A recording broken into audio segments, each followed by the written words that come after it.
जय जगन्नाथ मु दिवाकर दास आपण मानक प्रणाम करुच्ची।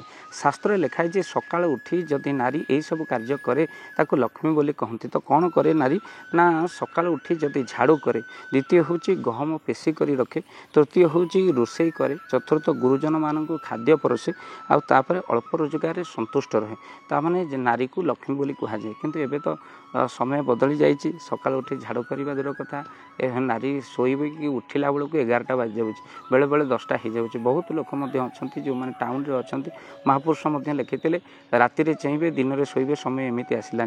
तेणु घरे काम करने लोक रखिंट।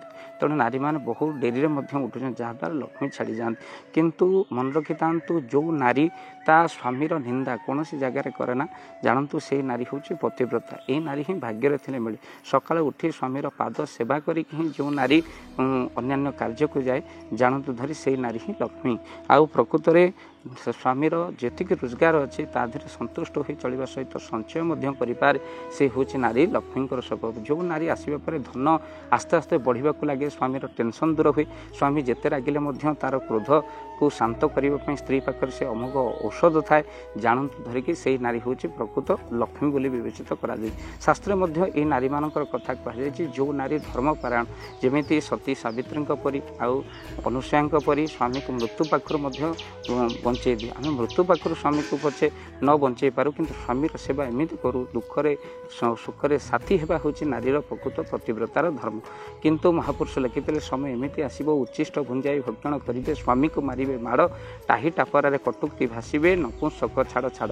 समय एमती आसला नारी मैंने कौन करेंगे ना स्वामी को उच्चिष्ट निजर अईठा देवे, कुकुर भली व्यवहार करेंगे। स्त्री जदि चाकरी कर स्वामी को माने पूरा निजर बश कर ही रखी अर्थात कटु व्यवहार ही करुच्ची।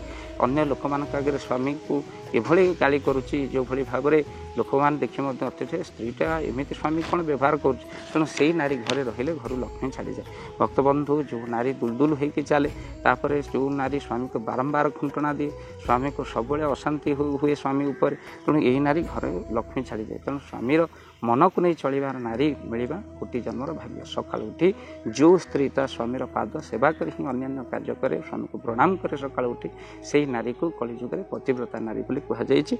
आ सकाल उठी यही कार्य करुवा नारी लक्ष्मी बस कर दियंती। अर्थात लक्ष्मी पूजा धर्मस्थली को जीवा, ठाकुर सेवा पूजा करवा, गरीब असहाय मान दान प्रदान करवा, ये सब नारी यदि लक्षण थाए जिते घर विपद को आसिले बहु जी मुंड पतई सहीने जानतु से नारी हूँ प्रकृत लक्ष्मी प्रतीक। आलोचना आम कले कौ नारी निश्चिंत लक्ष्मी। वीडियो को शेयर करी, चैनल जब नुआ चैनल को सब्सक्राइब कर दिखाँ। जय जगन्नाथ, जय पंच।